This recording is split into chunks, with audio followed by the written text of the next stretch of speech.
2014 was dominated by the Scottish referendum and by the impact that that could have on Britain's Trident nuclear weapons system.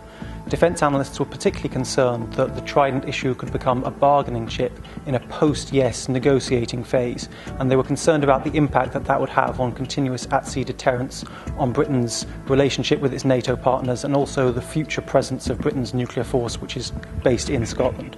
Internationally, a lot of the focus in the nuclear field was focused on modernisation efforts that other countries were pursuing, particularly China, Russia and Pakistan.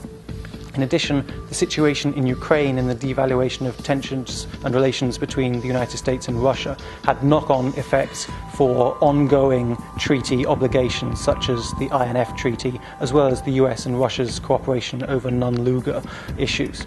And lastly, with regard to non-proliferation, 2014 was the year in which negotiations between the United States and Iran and the P5+1 collectively really began to take on full pace. They didn't reach a full conclusion, but they're starting to move in that direction. In the area of nuclear policy, next year is likely to be a year of frustrations.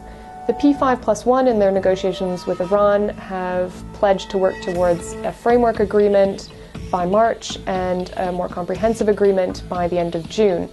However, Republicans in the US Congress may push for new sanctions against Iran, which could make those negotiations very difficult indeed.